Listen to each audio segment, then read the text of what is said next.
Hi neighbors, it is I, Jerry Ellen. Welcome back to another episode of Cooking with Neighbors. Today on Cooking with Neighbors, I am so excited because I'm joining in on an open collaboration with a wonderful channel called Southern Country Living with Marie and Calvin. Beautiful channel, wonderful couple. Anywho, today, the collaboration is about making comfort food. Who does not love comfort food? So, today is, I'm making Swiss steak. My friend Sean at Shovelhead8 made a Swiss steak, and wonderful guy, inspired me and reminded me of this wonderful Depression era dish that's definitely comfort food. So let's get this started. It's a great way to get a cheap roast, cheap steak, and make it really tender and delicious.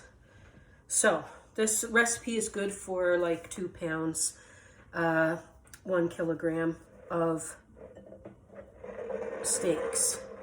So you can get, like I say, a roast, and you can chop it, slice the roast into steaks and pound it out thin into a 1/4 inch thickness. I had cheap steaks that I pounded out into a 1/4 of an inch thick.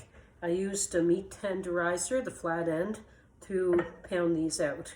I have about a cup of flour there, and I'm going to put them in this Dutch oven here. You can use bacon fat if you have it. I have some vegetable oil that I coat at the bottom of the pan with, and it's just heating up the oil. And really press that flour in there. Get a really good coating on. Oh, look at that. Jerry zoomed in. I'm going to brown these up, each 2 minutes aside, I would say, about, give or take. So if you don't have a Dutch oven to cook this in, you can certainly just use a frying pan and fry it.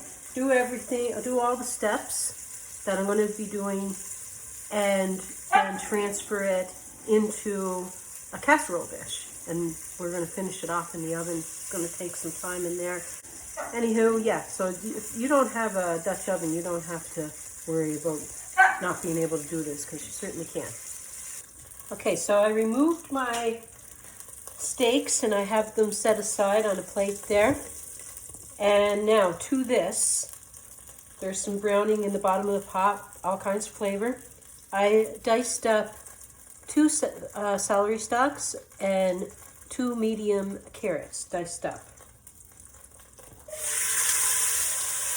And I sliced up 1 large onion into thin slices.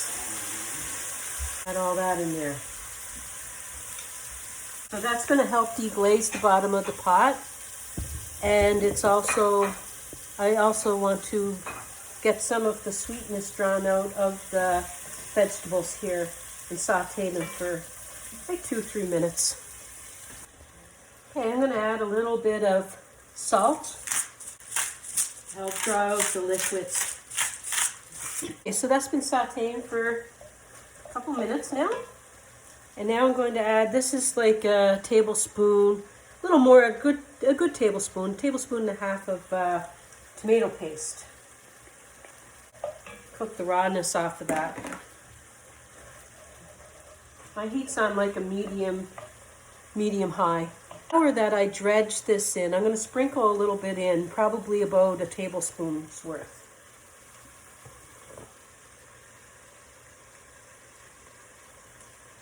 To help make the gravy. Cook the rawness off of that as well. Now, what do we have next? 2 teaspoons of minced garlic. Saute that for like 30 seconds. Or you can just add it, throw everything else in. Doesn't matter.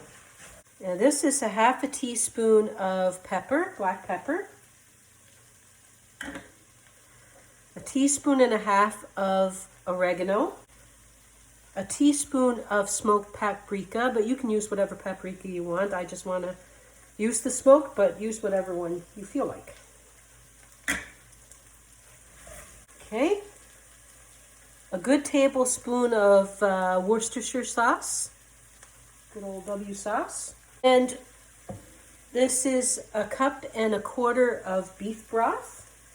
And a tin of diced tomatoes. You can use tomato sauce, you can use crushed tomatoes, you can use plum tomatoes and squish them up. I have some petite diced, you can use regular diced.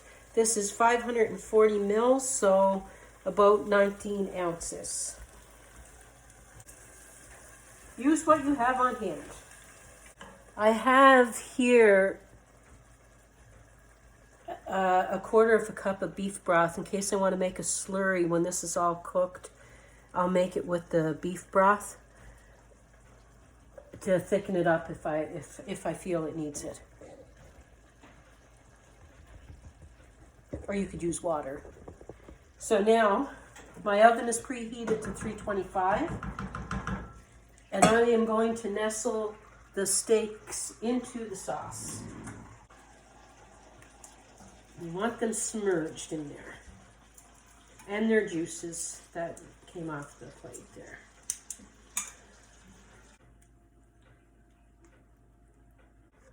Okay, lid on. I'm going to throw this in the oven that has been preheated now.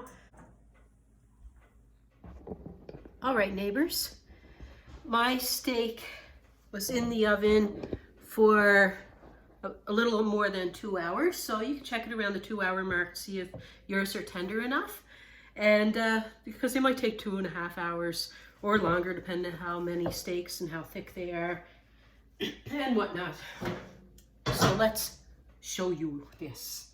So I took it out a few minutes ago, and I'm telling you, it is so good.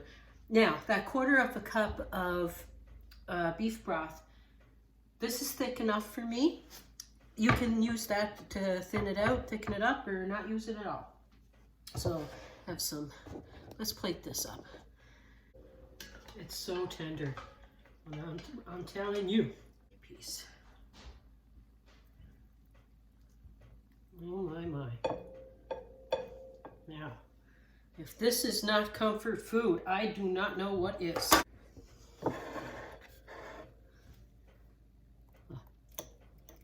Just cuts like butter.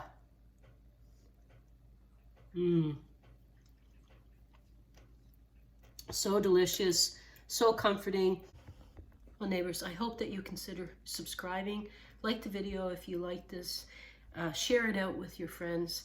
And peace, love, God bless. Keep a good heart, everyone. Stay safe.